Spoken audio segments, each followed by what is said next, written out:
grands exploits. God keep our land glorious and free.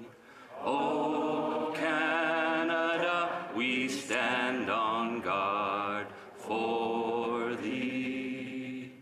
Oh, Canada, we stand on guard for thee.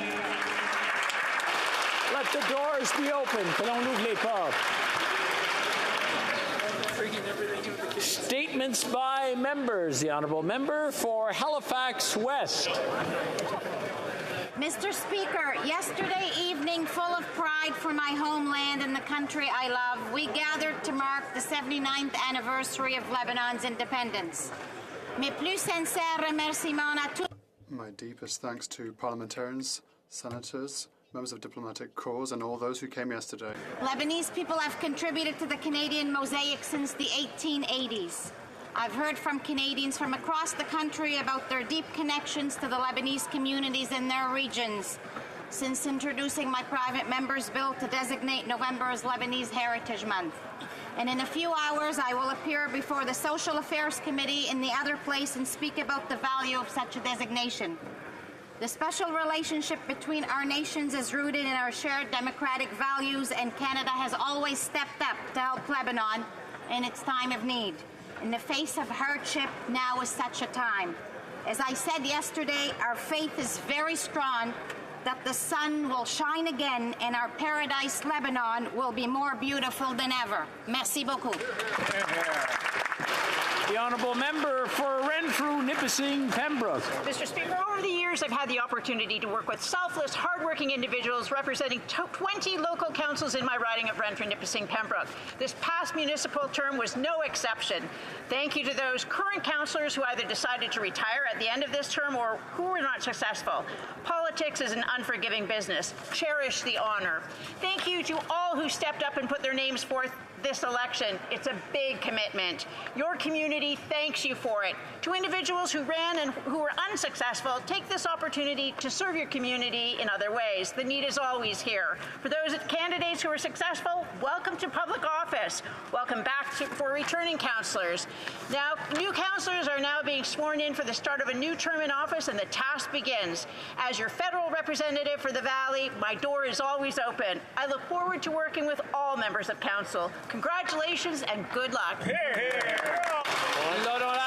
The Honourable Member for Orleans. Monsieur le Président, on October 28th, I had the honour to attend the official launch of the Poppy campaign conducted by the Orleans Royal Canadian Legion Branch 632. À cet effet, je tiens à remercier. To this end, I would like to thank Mr. Claude Leroux, owner of the Canadian Tire, for his hospitality and partnership with our Legion.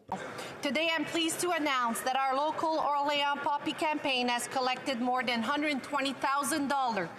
I would like to thank everyone who donated for their generosity. All donations raised during the campaign go to support veterans and their families. And I must recognize the immense dedication and work of our volunteers that supported the different point of sale in our community and our local businesses for their continuous efforts to ensure its success by allowing the Legions to have a kiosk on site. Leading up to Remembrance Day, poppies were seen in every corner across Canada. They show support and display remembrance, and they carry wealth of history and meaning with them, lest we forget. Merci. Thank you. The Honourable Member for Mirabel. Mr. Speaker, on the 31st of October, students at HoC High School took action to raise awareness in amongst their peers. During a haunted house-type walk for Halloween, in order to scare people, 9 young girls in black capes held a tombstone with the names of the last victims of feminicide in Quebec. A banner read, at the end of the course, "You were afraid? We don't want to be afraid like this all of our lives." 800 people signed the banner in support. On the 4th of November, I went to meet these 13 and 14-year-olds who wanted to send a message to us parliamentarians who have the power to change things. Mr. Speaker, do you think it is normal that in 2022 a woman wonders every day if she will be the next one? It is absolutely inconceivable. Mr. Speaker, I would like to invite colleagues from all parties to join their voices to mine, to those of the students and staff members who encouraged their initiative. Let us stand together in the fight against violence against women.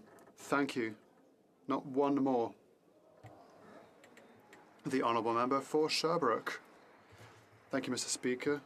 This week is the National Awareness Week for Addiction. Canadians can learn more about addiction, speaking openly about prevention and treatment in order to reduce stigmatization with regards to the consumption of drugs.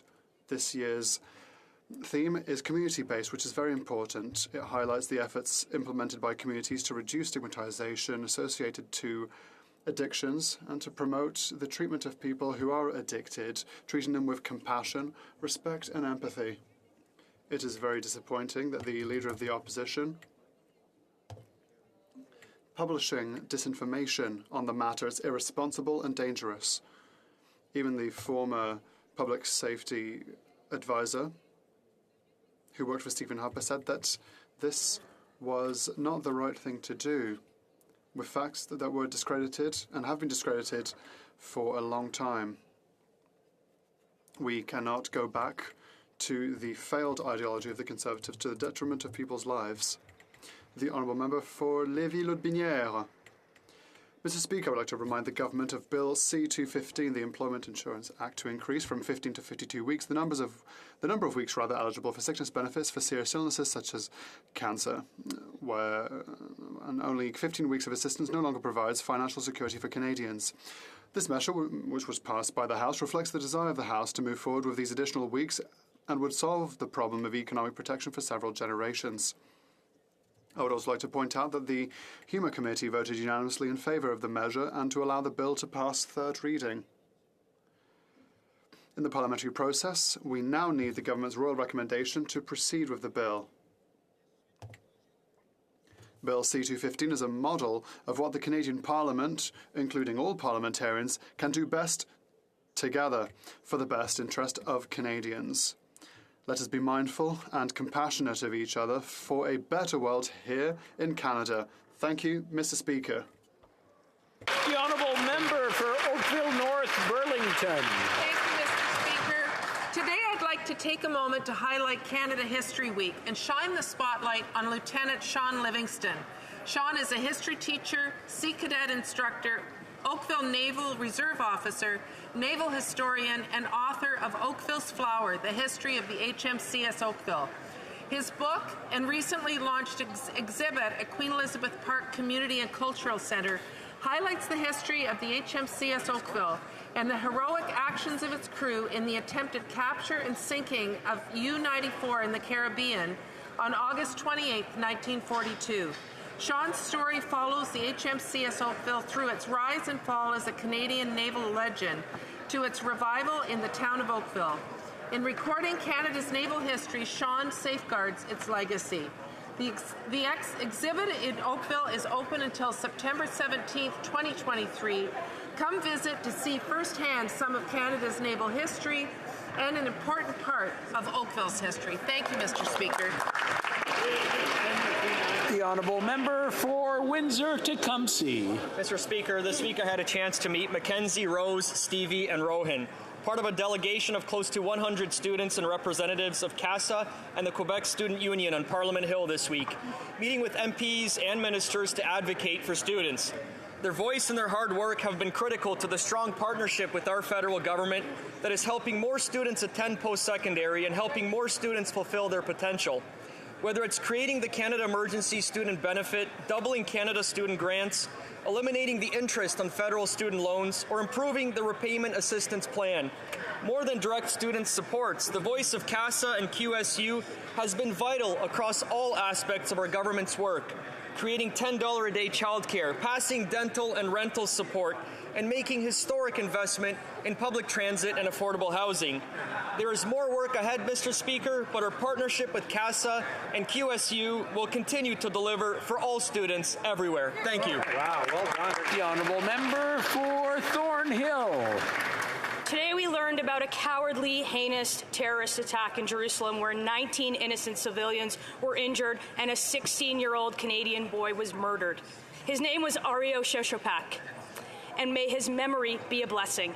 2 coordinated terrorist bombings evoke painful memories of the deadly Second Intifada. It's chilling to think that there are terrorists celebrating this attack on civilians, casually chanting in the streets and online calling for a third. Canadians should ask themselves why there are celebrations and treats being handed out in parts of the Gaza Strip when innocent civilians are murdered. This government must take an unequivocal stand against terror everywhere and condemn this attack for what it is: hate-fueled terror to kill Jews. They murdered a Canadian. I hope that every member in this House will join me in condemning this attack, standing with Israel to protect our foundational principles, the ones we all hold dear.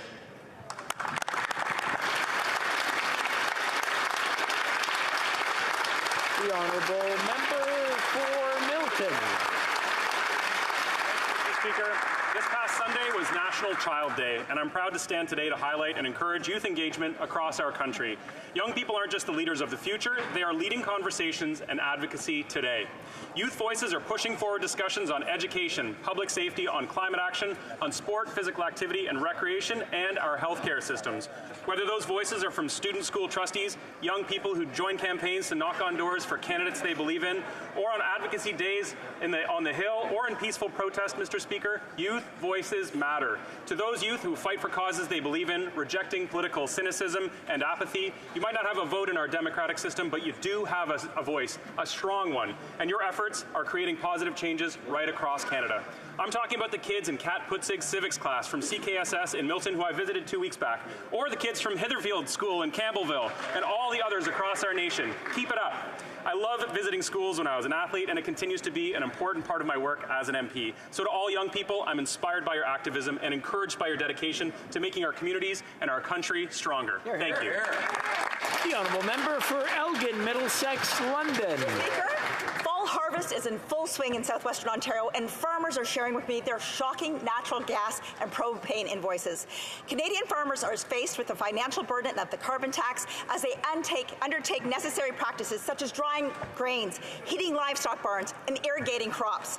One producer in my riding is paying over $11,000 in carbon tax just in 1 month in October to dry corn on their home farm. These producers are asking, where does the federal government think Canadian farmers are going to recover these dollars? Farmers are already facing a challenging year with the tariff on fertilizer, increased costs of inputs and production, and the increase of the carbon tax on April 1st. Producing food in Canada is becoming unfeasible. The carbon tax is a threat to Canada's food security and will continue to raise the cost of food for all Canadians. The government needs to give farmers relief and suspend the carbon tax. Mr. Speaker, I implore the Liberals to listen to farmers, axe the carbon tax, and make Canada's food security a priority. The honourable member for Halliburton, Kawartha Lakes. Good job, Karen. Speaker, last week the Auditor General released a damning report on the complete failure at Indigenous Services Canada to provide the support First Nations communities need to manage emergencies such as floods and wildfires. This follows a warning from the Parliamentary Budget Officer just last May at the declining competency of ISC to manage budgets and actually meet goals. The report found that ISC provided money for coordinators without knowing what effect, if any, it would have, spent 3.5 times more responding and recovering from emergencies rather than approving some of the 112 Indigenous-led projects that would help with mitigation and adaptation. That the department spent 3 years and $790,000 with not one emergency management agreement in place, which means there is a risk that some communities might not receive the help they need during a crisis. The department, Speaker, is utterly failing Indigenous communities and putting lives at risk. Conservatives are focused on ending this Ottawa's Knows Best approach and bringing forward policies that help and make real and measurable improvements to the lives of Indigenous people. The honourable member for London West.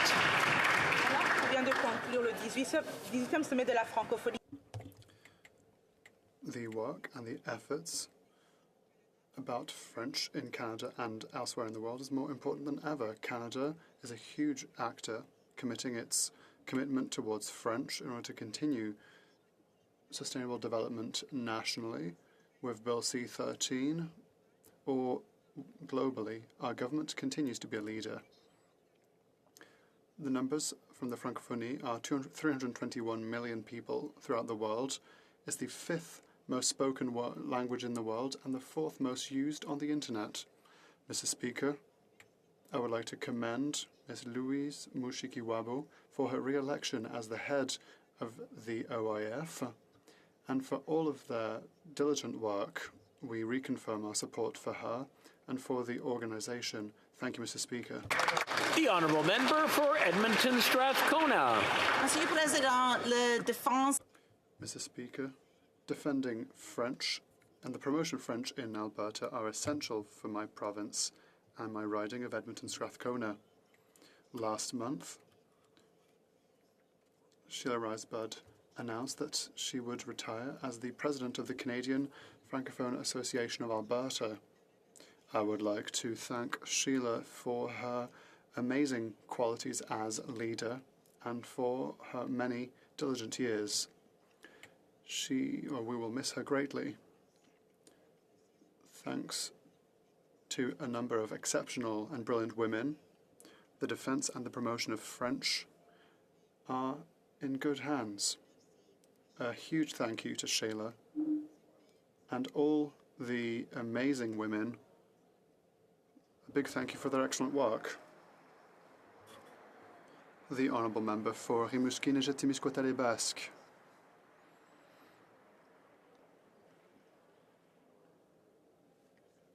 Mr. Speaker, I'm honoured to say that the Quebec Student Union is on the Hill today.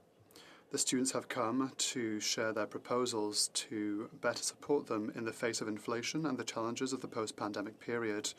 On behalf of the Bloc Québécois, I welcome them. Mr. Speaker, we talk a lot about the impact of inflation on people on fixed incomes, but we forget about graduate students who depend on scholarships for their livelihood. In 2023, it will be 20 years since the last indexation of graduate research grants. 20 years, Mr. Speaker. As a result, Canada is the only G7 country to lose researchers because of the precariousness in which they are immersed. Increasing researchers' grants is a worthwhile investment. It supports them in the face of inflation, encourages innovation, and counteracts the brain drain. Ottawa is not there for our students and is abandoning the next generation of Quebec scientists. So let us get together to work together to change this. The honourable member for Brantford Brent. Speaker, every day Canadians cannot help but feel like everything in this country is broken. Since the Liberals took office, we have witnessed violent crime increase by 32%, a 92% increase in gang-related killings, and just in the last 2 years, hate crimes have gone up by 73%. Non-for-profit organizations in my community are working overtime as the state of our country had 1.5 million Canadians going to a food bank. Not only has home ownership become unimaginable for many of residents in my community and those across Canada, rental costs are soaring, now averaging at least $2,000 a month. Over the last 7 years, everything this Prime Minister touches breaks. As Conservatives, Mr. Speaker, we will pick up the pieces this government has left behind. On this side of the House, we will focus on replacing suffrage with opportunity, prioritizing common sense solutions, giving Canadians back control of their lives, and turning hurt into hope. The honourable member for Brampton North. Mr. Speaker, today is a special and exciting day for Canada and Canadian soccer fans throughout our nation. Canada's national men's team is playing their first World Cup match today against Belgium. When it comes to supporting our teams on the world stage, no one does it better than us Canadians. It's been 36 years since we as a country have been able to experience this amazing moment, and I can only imagine what this means for the players who have fought and worked so hard to earn their place in the World Cup. I want to give a special shout out to the 7 outstanding Brampton soccer players on the team. Atiba Hutchinson, Jonathan Ozario, Kyle Laren, Tejon Buchanan, Junior Hoylett, Ike Ugabo, and Liam Miller. Brampton is proud to have you on their roster representing our nation, and it must be true, Mr. Speaker, there's got to be something in that Brampton water. Mr. Speaker, I'm sure my fellow colleagues would love to join me in wishing the Canadian men's national team the best of luck today and through all their World Cup matches. Go Canada! Go!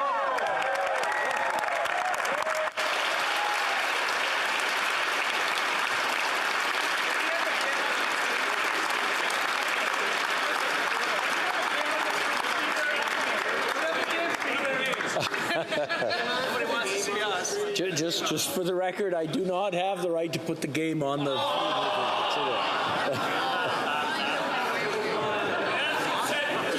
Oral questions, question orale. The Honourable Leader of the Opposition. Monsieur le Président.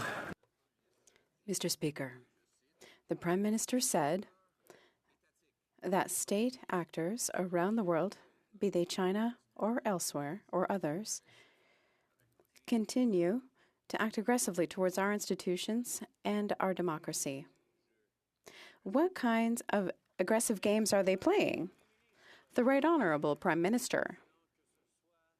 Mr. Speaker, whether it be Russian disinformation about what's happening in Ukraine or Chinese interference in the diaspora and the media, whether it be the Iranian government putting pressure on Canadians of Iranian origin, we always remain vigilant to protect all Canadians from foreign interference. The Honourable Leader of the Opposition. Met with the Chinese president and said he, quote, his office said he, quote, raised our serious concerns about interference activities in Canada. Was the Prime Minister ever briefed about any of these, and I quote, interference activities that he says, that the Prime Minister says went on in Canada? Honourable Prime Minister. Mr. Speaker, I am regularly briefed by intelligence officials and security experts on threats to Canada and to Canadians, whether it be cyber threats, whether it be interference with Canadian diaspora communities, whether it be use of online misinformation or disinformation. There are a range of threats out there that Canadians and Canadian security agencies continue to be vigilant against. We will always be there to protect Canadians. Honourable Leader of the Opposition. What specific interference was the Prime Minister referring to when he raised his serious concerns about interference with the Chinese president? The Honourable Prime Minister.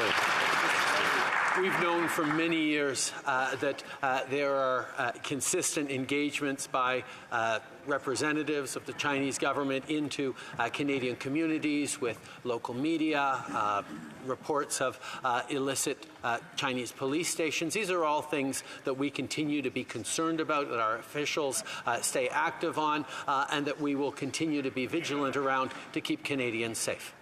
The Honourable Leader of the Opposition. The Prime Minister continues to ignore the crisis that Canadian households are about to face with the skyrocketing home heating bills. They are expected to double in many communities. Some households will be stuck paying $5,000 to $6,000 a year, and yet he wants to not just maintain but triple, and then triple his carbon tax on Canadians. Now, he might play a game of delaying the implementation in a few provinces, but why wouldn't he take decisive action to reverse the damage he's caused to all Canadian and all of their homes by reversing the carbon tax on home heating altogether? The Right Honourable Prime Minister.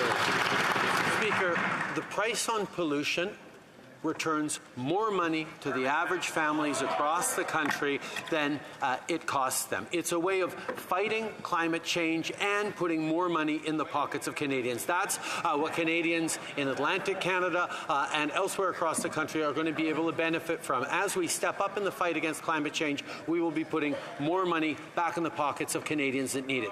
Conservatives continue to spread misinformation and disinformation on that. We need to continue to be there for Canadians, and we will. The Honourable Leader of the Opposition. Our information comes from the man that he appointed as the Parliamentary Budget Officer, and that same official calculated that 60% of Canadians will pay more in carbon tax costs than they get back in any rebates. And that is even higher in provinces where the federally imposed but provincially administered tax does not come with any rebate at all. The Prime Minister wants to go further in increasing the costs of Canadians to drive, to eat, and to heat themselves throughout the very cold winter that's just ahead. Will he show some common sense and stop attacking the people on the ground like his minister and reverse the tax? Honourable Prime Minister. Mr. Speaker, Canadians from coast to coast to coast, but particularly in Atlantic Canada, where they saw the devastating impact of Hurricane Fiona, know that we have to continue in stepping up in our fight against climate change. And what we are doing, and we've been doing for years, is ensuring that while we fight climate change, we support families that actually need it. That's why the carbon price actually returns more money to the average families than they pay. And that's something that was confirmed by the Parliamentary Budget Officer. We will continue to be there to support Canadians while we fight climate change instead of peddling disinformation like the Conservatives. Le député de la Prairie. Quand on questionne le Premier ministre sur l'ingérence. When we ask about the Prime Minister about interference in the 2019 election, he blusters and compares us to Donald Trump, who's denying the result of the American presidential election. There's one person who spoke about the federal election in 2019, and it was the guy who won it. Chinese interference is very serious. To avoid it happening again, we need to know. He's got to stop posturing and tell us which candidates were funded by China, and above all, how did that happen? The Right Honourable Prime Minister. Mr. Speaker, the integrity of our elections were not compromised. In January 2019, we set up a nonpartisan committee to assess threats to electoral integrity, and it was clearly established that the integrity of our elections had not been compromised in 2019 or in 2021. The Director of Elections said yesterday that nothing leads him to believe that there was any interference in terms of having a free and fair election. Instead of creating false concerns for Canadians, we want to reassure everyone about the integrity of our system. The Honourable Member for La Prairie. The Prime Minister is hard to follow with Chinese interference. On the one hand, he doesn't think it's important enough to respond seriously to the opposition, but at the G20, he was running around after the Chinese President Xi Jinping to talk about it. Here, he doesn't know anything about it, but at the G20, he was aware enough to go and discuss it with the Chinese president. So the question is, does he know all the details about Chinese interference and is hiding it from us? Or did he approach Xi Jinping solely based on a newspaper article? Either it's not honest or it's not smart. Where's the Prime Minister standing on this? The Right Honourable Prime Minister. Mr. Speaker, the member from the Bloc Québécois is just saying whatever he wants. We know that it's important to protect Canadians from interference that exists from different countries. We know that full well. However, at the same time, we can confirm that in every briefing that I have had when it comes to security, our intelligence experts, and those who were monitoring our elections, we can confirm that the integrity of our elections was never called into question. The Honourable Member for Burnaby South. And the Bank of Canada continue to attack high wages as a cause of inflation, when in reality, real wages have actually fallen. In fact, workers' share of GDP has also fallen. You know what hasn't fallen? The profits of large corporations. In fact, big grocery stores have seen profits increase by 118.3% since 2019. So when will this Prime Minister tackle corporate greed and protect families? Right Honourable Prime Minister. Mr. Speaker, building an economy that works for all all Canadians has always been at the heart of what we've done as a government. That's why we raised taxes on the 1% so we could lower them for the middle class. It's why we introduced the Canada Child Benefit, which stopped sending child benefit checks to millionaires and instead sent more money to the families that actually need it. It's also why Budget 2022 included a temporary Canada Recovery Dividend and increases the corporate income tax rate on financial institutions permanently. We're making sure that corporations pay their fair share while we support Canadians. Member for Burnaby South. This Prime Minister can't even say the word profit, let alone take on the corporate greed of rich corporations. The response of the Bank of Canada so far has been to increase interest rates, and that's having a real impact on families. Families like Lauren Gilbert from BC, who shares that her monthly variable her mortgage has gone up by $1,000 a month. Many families like her are hurting. So when we know that the Bank of Canada sets the monetary policy, but the government of Canada sets the fiscal policy. So when will this government tackle inflation so it doesn't hurt people? Hear, hear. Right, Honourable Prime Minister. Mr. Speaker, as a government, we have stepped up to support people who need it the most through the pressures that we're facing because of inflation. Whether it was doubling the GST credit for 6 months, which puts hundreds of dollars more into the pockets of 11 million households across the country, whether it's moving forward on a $500 top-up to the Canada housing benefit to make sure that low-income families can pay rent, or making sure that low-income families and middle-income families who can't afford it can send their kids to the dentist. These are direct and concrete things that are helping Canadians get through these difficult times. Before we go on to the next question, it's been great today, but I hear the odd lone voice. I'm sure that lone voice, whoever it is, doesn't want me to recognize them and embarrass their riding. The Honourable Member for Calgary, Forest Lawn. This Prime Minister blew through a balanced budget left by the Conservatives, spending more than every Prime Minister before him combined. He's the architect of this inflationary mess. He made home heating bills almost double and was responsible for 1.5 million Canadians visiting a food bank in a single month. He left billions of dollars of good energy projects in the ground and killed pipelines. He's missed every emission reductions target, and emissions went up. Whatever the Prime Minister touches, he breaks. Will he acknowledge his failed record and stop forcing his failed carbon tax on struggling Canadians? Yeah. Honourable Prime Minister.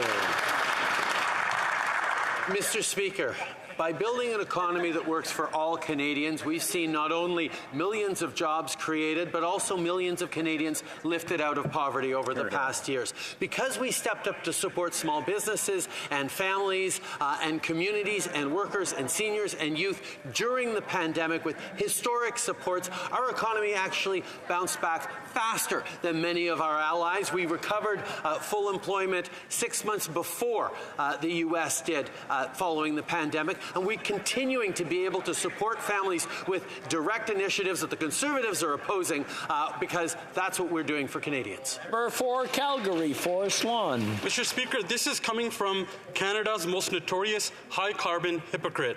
He calls seniors and people on fixed incomes polluters while he jet sets around the world, singing in luxurious hotels, embarrassing Canada on the world stage on Canadians' dimes.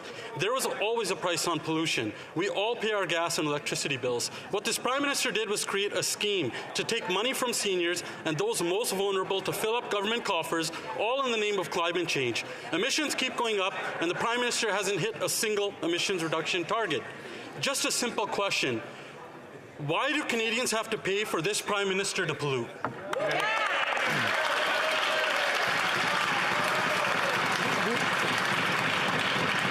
Before the Prime Minister answers, I just want to remind the honourable members, I know this is a passionate place, but please use parliamentary language, and calling each other names is not a good practice to have if we want to have civilized conversation and debate in the chamber. The Right Honourable Prime Minister. Mr. Speaker, unfortunately, personal attacks seem to be all the Conservative Party can deliver right now because they have no plan to fight climate change. They have no plan to reduce emissions. They have no plan to support Canadians who are are struggling right now with the high costs of food and fuel and everything. They voted against our support for low-income families on rental. They voted against support for families to get their kids to the dentist. We will continue to step up for Canadians. We will continue to return more money into the pockets as we fight climate change, because you cannot have a plan for the future of the economy if you don't have a plan to fight climate change.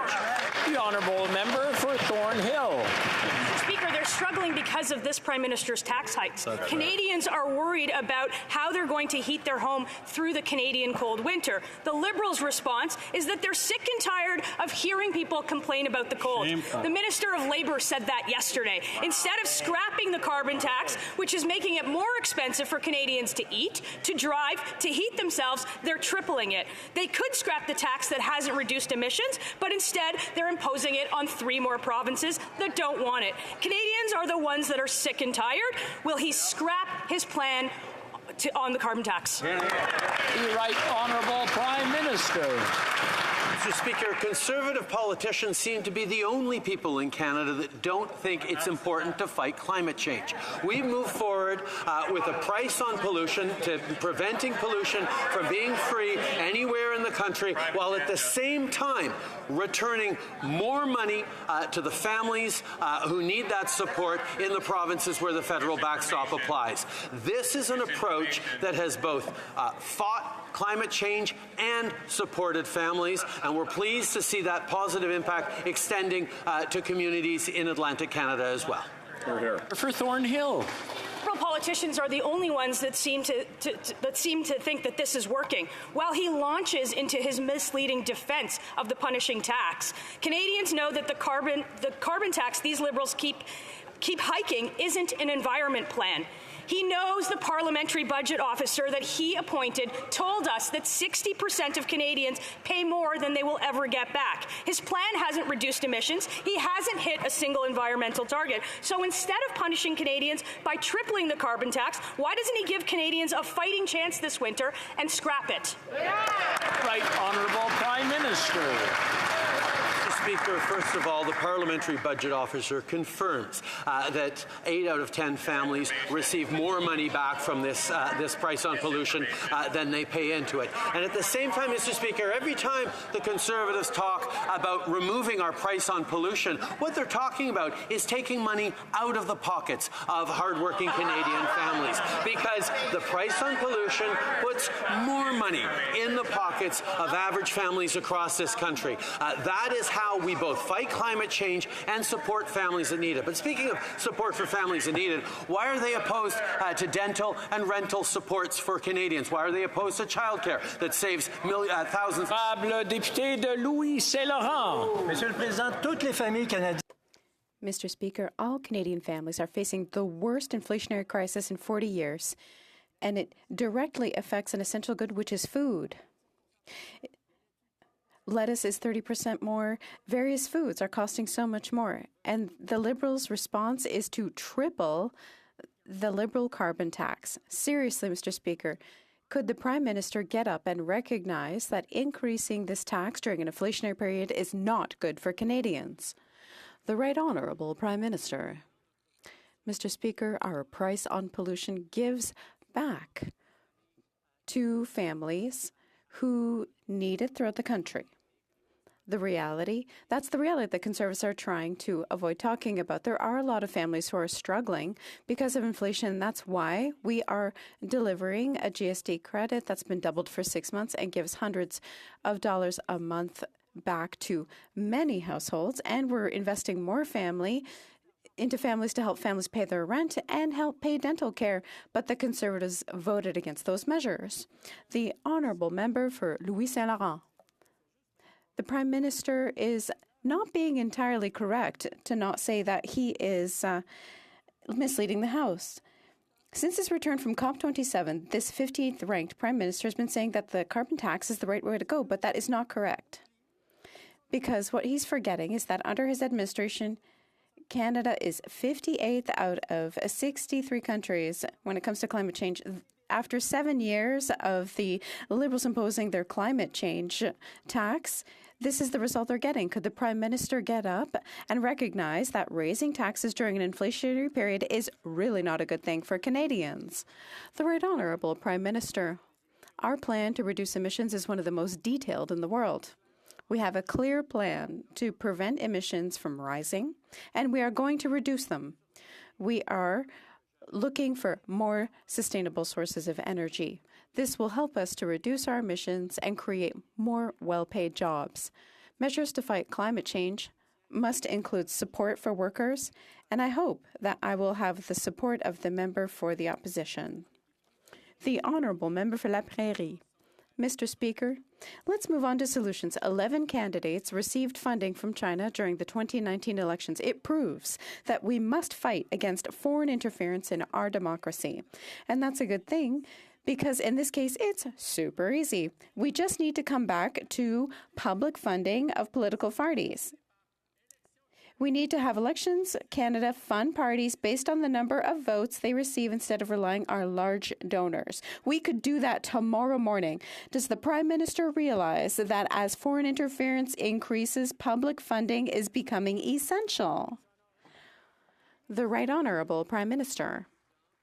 Mr. Speaker, obviously, it's very important for all Canadians for our elections to not be compromised and maintain their integrity. That's why Canadians can be reassured by what the Director of Elections said yesterday, which was that nothing led him to believe that there was anything to undermine our free and fair election. In January 2019, we set up a nonpartisan committee to assess threats of interference in our elections, and that committee clearly established that the integrity of our elections had not been compromised in 2019 or in 2021. Canadians can maintain their trust. The Honourable Member for La Prairie. This is complicated. We can't resolve all misinformation campaigns on social media, for example, just by waving a magic wand. But illegal election financing could be eliminated tomorrow morning. We already knew that the dependence of political parties on private contributions made them vulnerable to influence by large donors. We now know that with Chinese interference in 2019, we have exactly the same problem with foreign powers. So let's kill two birds with one stone. Will the Prime Minister restore public funding for political parties? The Right Honourable Prime Minister. Mr. Speaker, the member on the other side is talking about interference in the 2019 elections as though it were a fact. However, Canadians should not listen too closely because the General Director of Elections said that nothing led us to believe that the elections were not free or fair. Our nonpartisan committee assessed threats of interference in our elections and determined that the integrity of our elections was maintained in 2019 and in 2021. So let's not scare Canadians for nothing. Our institutions are strong. The Honourable Member for Sherwood Park, Fort Saskatchewan. 55 Canadians were murdered when the Iranian regime's IRGC shot down flight PS752. After that, the Iranian government bulldozed the site, destroyed the evidence, and threatened and harassed family members of victims. Now we've learned that Canada's spy agency is actively investigating credible death threats against more Canadian citizens from this same regime. So when is enough going to be enough for this government? When will Liberals finally use the criminal code, list the IRGC as a terrorist organization, and shut down their operations in Canada? The Right Honourable Prime Minister. Like all Canadians, we're appalled at the actions of the Iranian regime. We stand with the women of Iran. We are listing the Iranian regime under the most powerful provision of the Immigration and Refugee Protection Act. This measure has only been used in the most serious of circumstances, including against the Bosnian and Rwandan regimes. This punishes the top 50% of the entire regime, targeting those who are directly responsible for the heinous acts we are seeing and preventing them from ever being able to come to Canada. They are permanently barred from Canada. We will never be a safe haven for the Iranian regime's leadership or money. Hear, hear. Well, member for Wellington, Halton Hills. The allegations in the Globe story are false. That was what the Prime Minister's response to the Globe report, that he interfered in the criminal prosecution of SNC-Lavalin. I do not have any information, nor have I been briefed on any federal candidates receiving any money from China. That was the Prime Minister's response to the Global News report.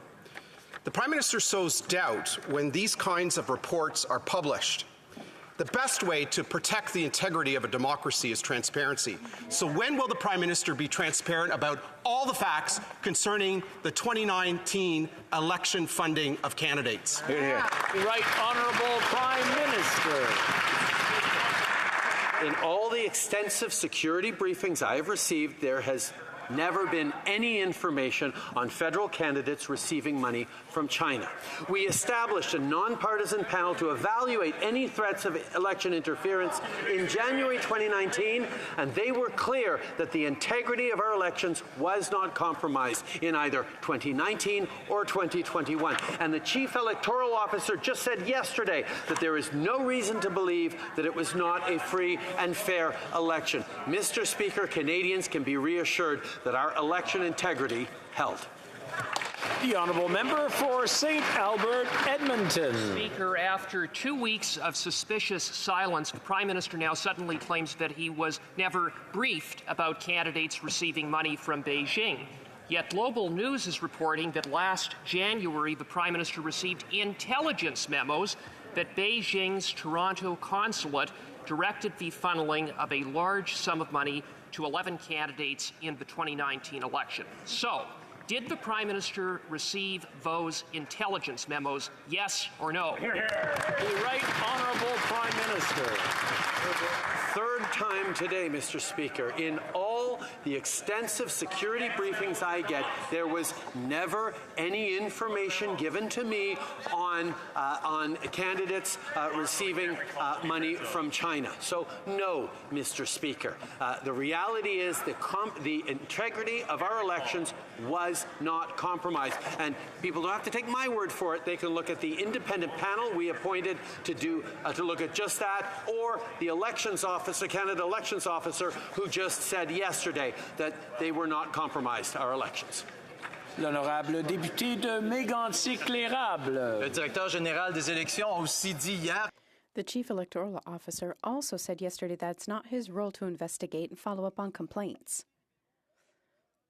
Liberal MPs Logan, Charlebois, Ottawa, West Nepean, Whitby, Pickering, Uxbridge, who voted for the Conservative motion to investigate the allegations presented in the news on November 7th regarding the briefing that the Prime Minister would have received in January. Who's telling the truth here? Because from the beginning, since we've been listening to the Prime Minister, we really don't know what to believe or who to believe. The Right Honourable Prime Minister. Indeed, Mr. Speaker, the Chief Electoral Officer confirmed that nothing led him to believe that the last election was not free or fair. However, it's also true that it's not his job to investigate that.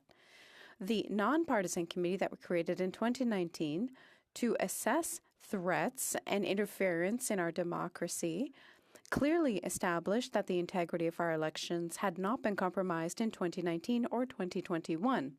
And that is why I asked experts in intelligence and security to testify before committee and share all the information they could regarding elections. Honourable Member for Burnaby South.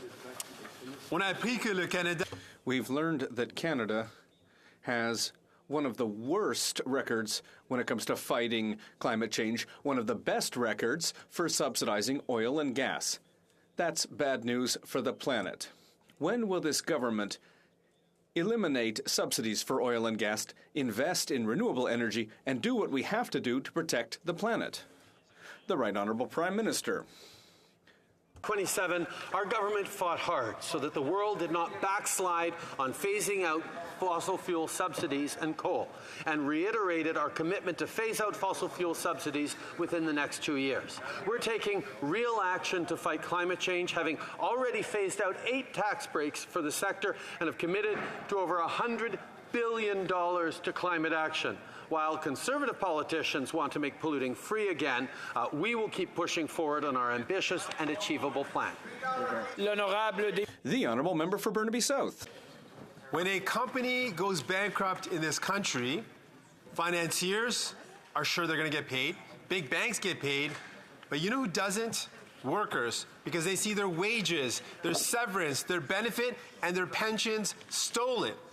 And the reason that is because the laws of this land protect the super wealthy and hurt workers. Despite years and years of an opportunity to fix this, this Liberal government has refused to do so. So my question is very direct and very simple. When will this Prime Minister change the laws in this country so that if a bankruptcy happens, workers are protected? Hear, hear. Right Honourable Prime Minister. Mr. Speaker, we've always been there to protect pensioners and workers, unlike Conservative politicians who continue to push for CPP and EI cuts. We will support Bill C-228, but we will take no lessons from a Conservative Party that waged war on Labour for a decade and has nothing to offer Canadians but bitcoins and buzzwords. The Honourable Member for Aurora, Oak Ridges, Richmond Hill. Thank you, Mr. Speaker. In fact, the official opposition leader's solution of investing in crypto, volatile crypto, as a means to opt out of inflation is reckless.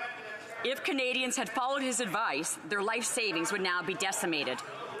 In fact, the Ontario Teachers' Pension Plan just said it will have to write off its $95 million investment in FTX, the crypto exchange that collapsed last week. Is the Prime Minister aware of any alternative, responsible policies to make life more affordable for Canadians? Right Honourable Prime Minister. Mr. Speaker, I'd like to thank the member for Aurora, Oak Ridges, Richmond Hill for her question, because I'd like to raise a viable alternative to fighting inflation. 2 specific responsible measures will be implemented thanks to the recent passage of Bill C-31. Help for Canadians to pay for their rents and support for their children to be able to receive proper dental care. Mr. Speaker, while the Conservatives think Bitcoin and buzzwords will solve inflation, on this side, we'll always stand on the side of supporting the middle class.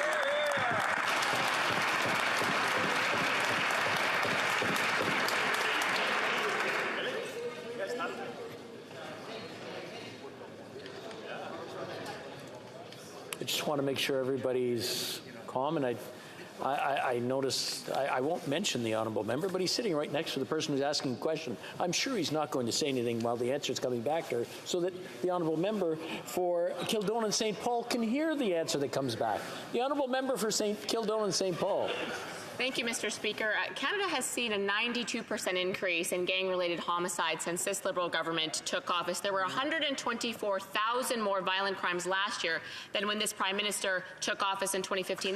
That's things like rape and assault and stabbings, Mr. Speaker. Everything these Liberals have done for public safety has failed and made Canada a less safe place to live, Mr. Speaker. So when will this Prime Minister finally step up and get tough on crime? Hear, hear. Right Honourable Prime Minister. We have frozen the market on handgun ownership. We are fighting gun smuggling and trafficking by investing yet another $137 million for CBSA in this year's fall economic statement.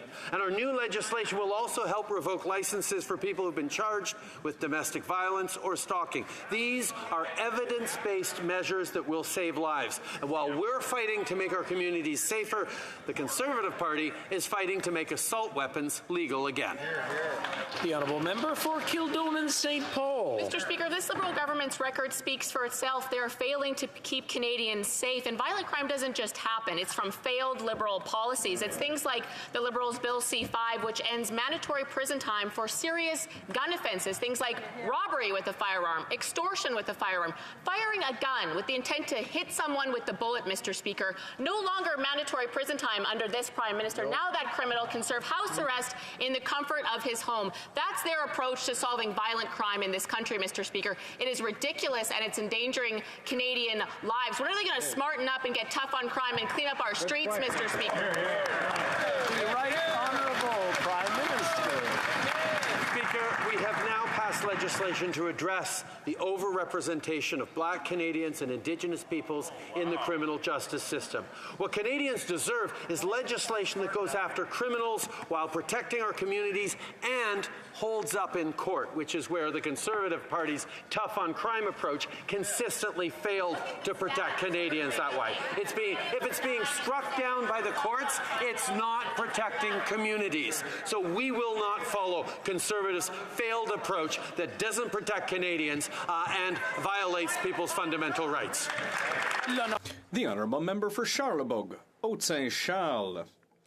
Mr. Speaker, the Mayor of Laval is asking for help to fight against armed violence in Sorel, and at the same time, StatsCan has confirmed that murders in Canada and street gang crimes are at their highest level since this Prime Minister took power in 2015. Meanwhile, the Liberals, with the help of their friends from the Bloc and the NDP, voted together to eliminate mandatory minimum sentences for armed robbery with a firearm. The Prime Minister prefers to let criminals go free instead of protecting Canadians. Why? The Right Honourable Prime Minister. Mr. Speaker, we've frozen the market for handguns. We are fighting smuggling, and we've invested $137 million additional dollars in the CBSA in the fall economic statement. And our new legislative measures will also facilitate taking away licenses from those who are accused of violence or harassment. These are measures that are going to save lives. We are working to make communities safer, while the Conservative Party is fighting to make assault weapons legal again. The Honourable Member for Charlebourg-Saint-Charles. Mr. Speaker, there are so many things that are said in this House that are completely false. But what we're seeing right now is that violent crimes are up 32%. And the police in Montreal said that there were 144 shootings in Montreal in 2021. That's one every 3 days. And that's taking place with illegal weapons. It's been said that our border is full of holes, and getting an illegal weapon is easier than it's ever been in Canada, Mr. Speaker. This government is spending billions to fight against honest citizens. Why aren't they spending the same money to fight criminals and gangs? The Right Honourable Prime Minister. With Bill C-21, we are fighting against assault weapons, so all new weapons will be automatically classified as they are created. We are investing in communities in Canada. We are strengthening our borders, and we have caught more than 2 times the number of illegal weapons last year than we did the year before, and we're giving more tools to our forces of law and order to protect our communities. Meanwhile, the Conservatives want assault weapons to be legal again, but we are determined to keep communities safe. The Honourable Member for Repentigny. Mr. Speaker, I've just come back from COP27 on climate change. The Prime Minister's main allies were there, like Joe Biden, for example, or Emmanuel Macron. There were over 100 leaders who were there. Everyone was there except the Prime Minister of Canada. Where was he? Where was he, Mr. Speaker? How is it possible that between November 6th and 20th, he wasn't even able to find just half a day to show up at COP27 to discuss climate change with the rest of the planet? The Right Honourable Prime Minister. Mr. Speaker, our plan to reduce emissions is one of the most detailed in the world. We have a clear plan to prevent emissions from going up, and we are going to reduce them. We are making our energy more sustainable than ever. We're investing in technology that is going to help us reduce our emissions and create more well-paying jobs. We're going to continue with that work, and the Minister of the Environment, who represented Canada well at COP27, presented an approach which brought the world together. The Honourable Member for Repentigny.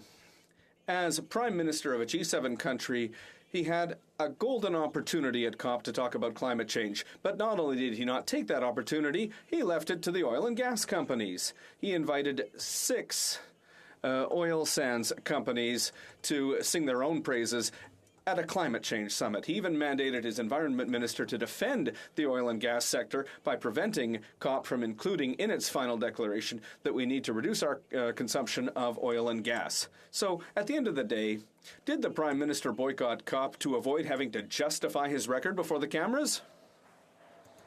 The Right Honourable Prime Minister. Mr. Speaker, the honourable member knows very well that we were very well represented at COP27 by our Minister of the Environment, who worked very hard to bring the world together around a progressive plan. But at the same time, Mr. Speaker, I was at the G20 summit and at other important summits where every day I raised the importance of climate change leadership. We've showed that Canada is there, not only at COP, but at all the major forums around the world to continue to fight climate change. The honourable member for Coast of Bay Central Notre Dame. Mr. Speaker, yesterday the Minister of Labour from Newfoundland and Labrador declared that he's sick and tired of people talking about the cold winter. The people he represents are sick and tired of trying to make ends meet as fuel costs skyrocket. Yet this tone-deaf minister brags about the virtues of the failed Liberal carbon tax plan. When will this Liberal government show some compassion and cancel their plan to put carbon tax on Atlantic Canadian home heating? Honourable Prime Minister. What Canadians need is a plan that puts more money in their pockets, and that's exactly what the price on pollution does. While Conservatives twist words and misrepresent what people say, we're going to stay focused on what Canadians are actually saying, that they need help. And that's why we're delivering help with a price on pollution that puts more money in their pockets, with support for dental and rental that Conservatives are voting against. We're going to continue to be there to reduce childcare costs. We're going to continue to be there to support Canadians, while Conservatives have nothing to say about fighting climate change, nothing to say about growing the economy and helping Canadians. Member for Coast of Bay Central Notre Dame. Mr. Speaker, I'd like to remind the member for Papineau that he's a servant, not the master. Here's what the masters have to say, Mr. Speaker. A VOCM poll out today asked, with fuel costs already high, do you feel a federal carbon tax is necessary? The result? 91% said no. So in light of the opinions of Newfoundlanders and Labradorians, will the minister apologize for yesterday's comments, and will he plead with his Liberal colleagues to cancel their plan to push the carbon tax down the throats of Atlantic Canadians? The Right Honourable Prime Minister. Mr. Speaker, a few weeks ago, I stood in the street in Port aux Basques and held in my arms a woman who...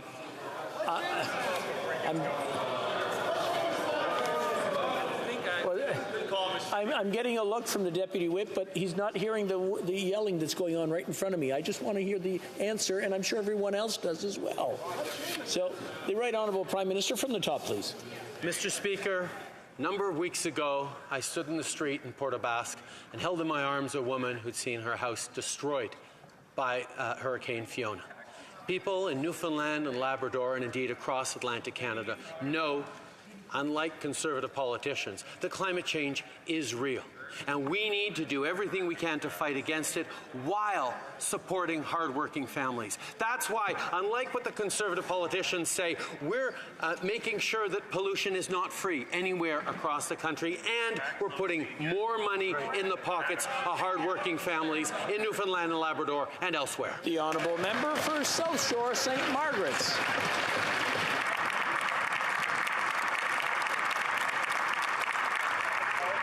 I tell you what's real. This government has missed every climate change target they set. And meanwhile, the Liberal minister from Newfoundland says that it's good news that we have a carbon tax. These shameless Liberals think that it's good news that gas will increase 14 cents a litre. They think it's good news that home heating will increase 17 cents a litre. Any more of this Liberal good news, and food bank usage will go up triple from now. So I ask all those silent Nova Scotia MPs, will they stand up and ask to scrap the failed carbon tax? The Right Honourable Prime Minister. Speaker, Atlantic Canadians know that we need to fight climate change. So yes, Mr. Speaker, it is good news that we have a strong price on pollution right across the country. And it's even better news that that price on pollution puts more money back in the pockets of hardworking families who need it as we fight climate change. It is impossible to have have a plan to grow the economy without having a plan to fight climate change, but all Conservative politicians are offering is a lot of hot air, a lot of criticism, a lot of misinformation, but no solutions to support families or fight climate change. The Honourable Member for Laval-Les-Îles. Mr. Speaker, as we all know, the Indo-Pacific region is of critical importance to Canada, particularly when it comes to economic growth and economic resilience. Strengthening Canada's presence in the region means creating new economic opportunities and good jobs for Canadians. Can the Prime Minister please tell more to this House and Canadians about our government's historic investments to expand Canada's presence in the Indo-Pacific region? Thank you, Mr. Speaker. The Right Honourable Prime Minister. Mr. Speaker, I'd like to thank the member for Laval-Les-Îles for his question and for his hard work. Last week, we announced a number of investments, particularly $750 million for infrastructure projects, sustainable quality projects in developing countries, and $45 million for a number of trade missions under Team Canada. We've also we'll be launching our Indo-Pacific strategy in the coming weeks, and we will continue to strengthen our presence in the region and create good jobs on both sides of the Pacific. The Honourable Member for Foothills. Parliamentary Budget Officer said tripling the carbon tax will do little to reduce emissions in agriculture. Why? Because we're already amongst the most efficient in the world. What the carbon tax will do will punish farmers with more than $1 billion in additional costs.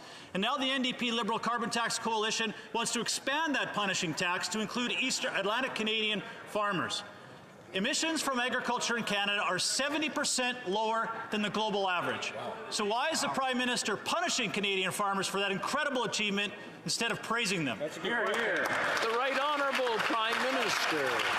Speaker, 80% of families in areas where the federal carbon price backstop applies get more money from the price on pollution. That is true for Atlantic Canada. That is true right across the country. On top of it, rural and remote Canadians, like farmers, are able to benefit from a 10% top-up to the climate action incentive that comes to them 4 times a year. These are the things that make sure that we can both fight climate change by ensuring that pollution is no longer free anywhere in the country, while we directly support the hardworking families that need that support. Member for Foothills. The Prime Minister should read his own legislation. The farm tax rebate through C8 gives farmers pennies on the dollar back on what they spend in the carbon tax. Right. The result of that, Saskatchewan farmers just had the most expensive harvest in their history. Their on-farm costs exceeded $11 billion, the highest year-over-year increase since 2012. On-farm fuel has more than doubled. The cost of fertilizer is up 110%. The carbon tax is pounding farmers to the ground and putting our food security at risk. What will it take for the Prime Minister to cancel his plan to triple the tax on food, fuel, and farmers? The Right Honourable Prime Minister.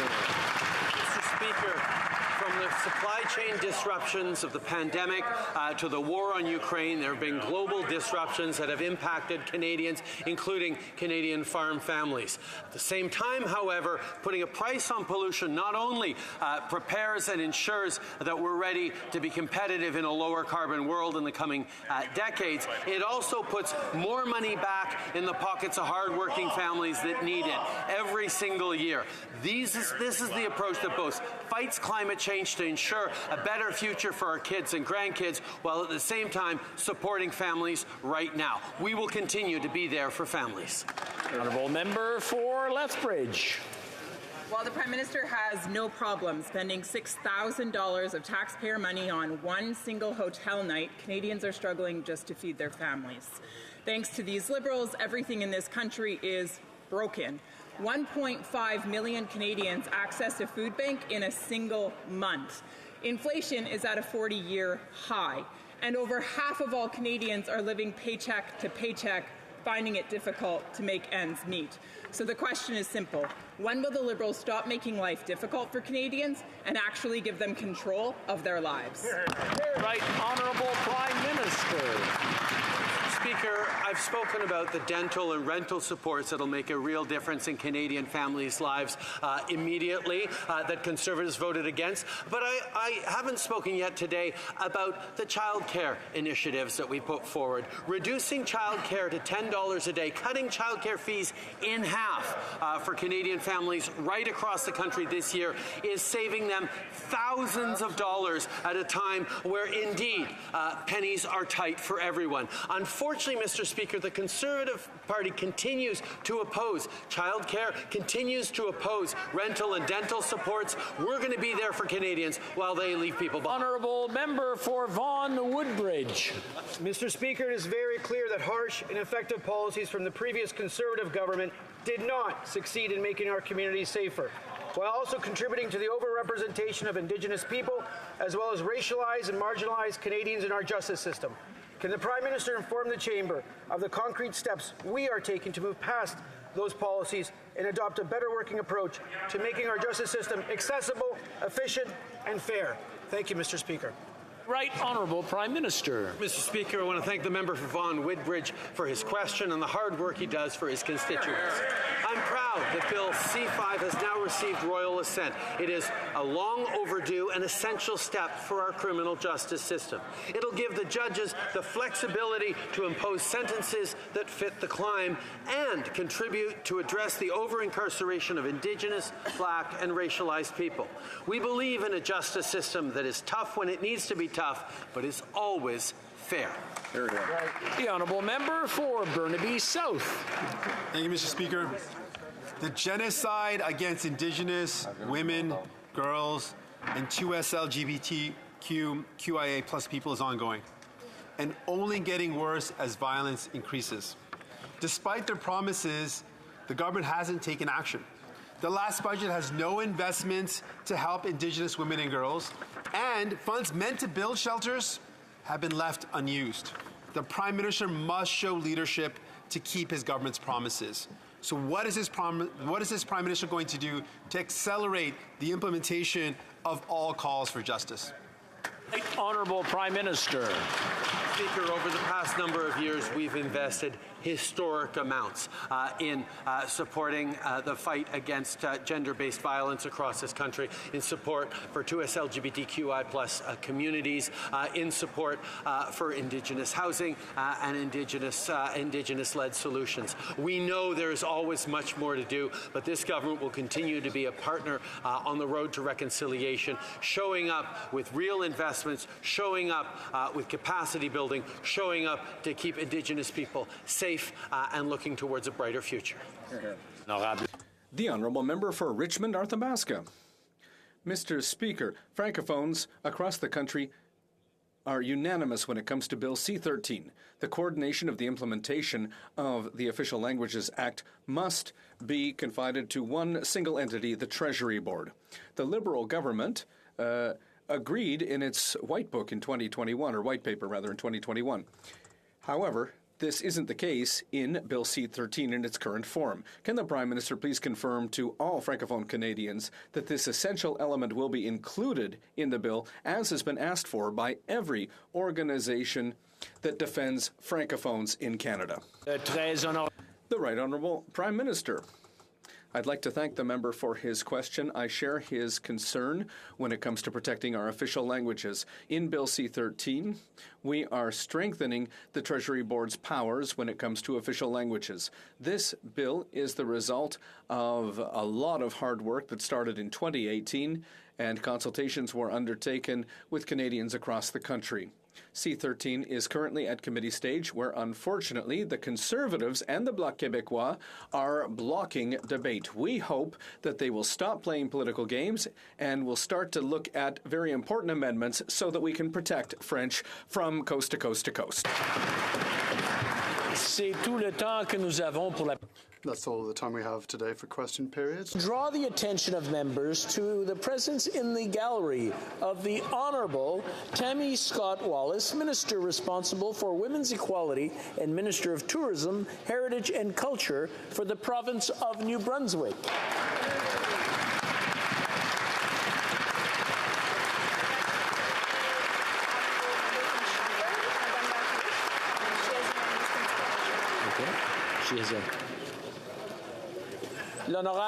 The Honourable Member for Shefford is rising on a point of order.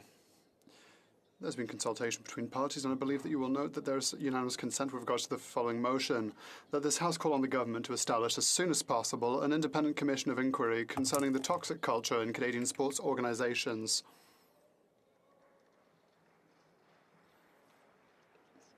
All those opposed to the motion, please say nay. We don't have unanimous consent. Okay.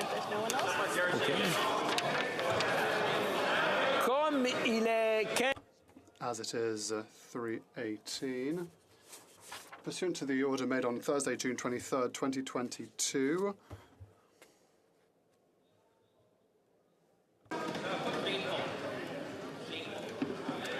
La Chambre procédera maintenant au vote par appel nominal différé sur la...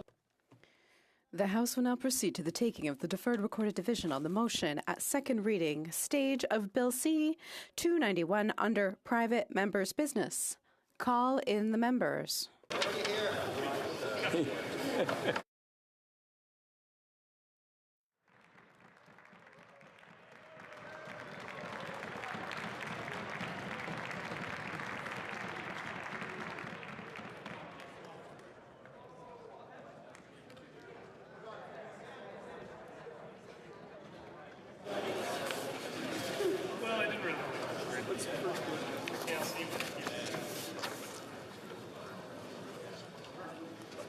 La question est la suivante. Mr. Arnold, seconded by Mr. Caputo, moved that Bill C-291, an act to amend the criminal code and to make consequential amendments to other acts, child sexual abuse material, be now read a second time and referred to the Standing Committee on Justice and Human Rights. La période de 10 minutes pour les... The 10-minute period for members voting electronically has started, and the House will now proceed to the vote. Start with the sponsor of the item.